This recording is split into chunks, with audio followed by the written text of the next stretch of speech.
गाजियाबाद में रिश्तों को शर्मसार कर झकझोर देने वाली दर्दनाक घटना का खुलासा पुलिस द्वारा किया गया है।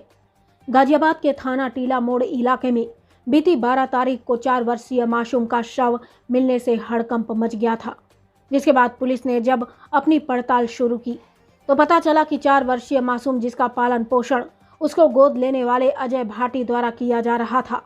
अजय भाटी ने ही पुलिस को बच्ची के गुम हो जाने की शिकायत दी थी। उसके घर में रह रही 4 वर्षीय मासूम लापता है और काफ़ी ढूंढने पर मिल नहीं रही थी, जिसके बाद अजय ने अपनी कॉलोनी के मंदिर से बच्ची को तलाश करने के लिए संदेश भी प्रसारित कराया था। घटना के खुलासे के लिए तुरंत गाजियाबाद पुलिस ने 4 टीमों का गठन कर कार्रवाई शुरू कर दी थी। आज पुलिस ने जब आरोपियों को गिरफ्तार किया तो रिश्तों को कलंकित करने वाली घटना से मानवता एक बार फिर शर्मसार होकर रह गई। दरअसल अजय भाटी ने अपने पड़ोस में रहने वाली एक बच्ची को उस समय गोद ले लिया जब बच्ची की माता मानसिक रूप से बीमार होने के कारण बच्ची को छोड़कर चली गई और बच्ची का पिता की अधिक शराब पीने से मौत हो गई।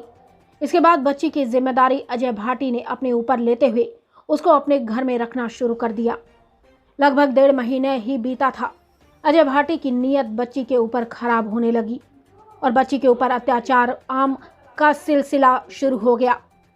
मिली जानकारी के अनुसार बीती 12 तारीख को जब अजय ने 4 वर्षीय मासूम के साथ दुष्कर्म का प्रयास किया और शोर मचाने पर या अपने परिचित बुआ को बताने की बात कहने पर अशोक ने बच्ची को थप्पड़ मार दिया, जिसकी वजह से बच्ची की नाक से खून आने लगा और वह रोने और चिल्लाने लगी।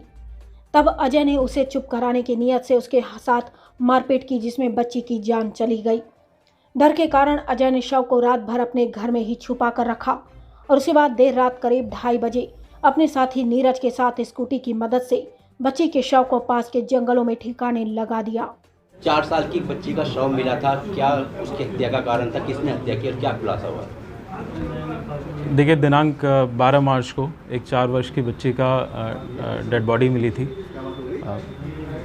इसकी जो थाना टीला मोड़ पे थाना टीला मोड़ की टीम, क्राइम ब्रांच की टीम तथा ट्रांस इंडियन जोन की जो एसओजी टीम थी, इन्होंने अनवरत रूप से इस पे प्रयास करके इस घटना का अनावरण किया।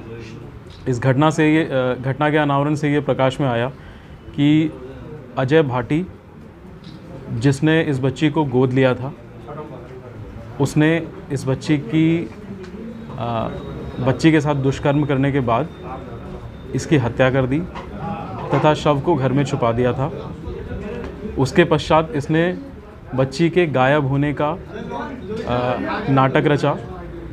बच्ची की हत्या इसने 11 तारीख को ही कर दी थी। शव को उस समय घर में ही छिपा के रखा था। दोपहर में इसने ये नाटक रचा कि बच्ची गायब हो गई है तथा इसने इस तरह से अपने पत्नी को, अपने आसपास के लोगों को ले करके उस बच्ची को ढूंढने का नाटक करता रहा। रात्रि में इसने अपने एक दोस्त नीरज यादव के साथ मिलके उस बच्ची के शव को ले जाके पास के एक जंगल में फेंक दिया और इसीलिए अगले दिन पुलिस को वहाँ पे डेड बॉडी मिली थी। सर, क्या नीरज यादव को पता था इसने दुष्कर्म किया है इसके साथ? देखिए, दुष्कर्म का जो खुलासा हुआ है वो पोस्टमार्टम रिपोर्ट के माध्यम से ही हुआ है। अभी तक के पूछताछ से ये पता चला है कि नीरज को ये पता चला था कि इसने इसकी हत्या कर दी है और बॉडी को वहाँ छुपा दिया है, तो बॉडी को डिस्पोज करने में उसने उसका सहयोग किया। सर, ये बच्ची इनके जो आरोपी पकड़ा गया है, इसके संरक्षण में कैसे आई थी, ये जरा बताइए। देखिए, ये बच्ची के जो पिता थे वो काफ़ी शराब का सेवन करते थे। पास में ही झुग्गी झोपड़ी में रहते थे, कबाड़ का काम करते थे।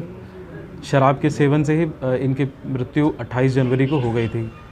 तो इनके जो मुंहबोली बहन है वो इस आरोपी की पत्नी है, यानी कि इस बच्ची की एक तरह से ये बुआ हो गई।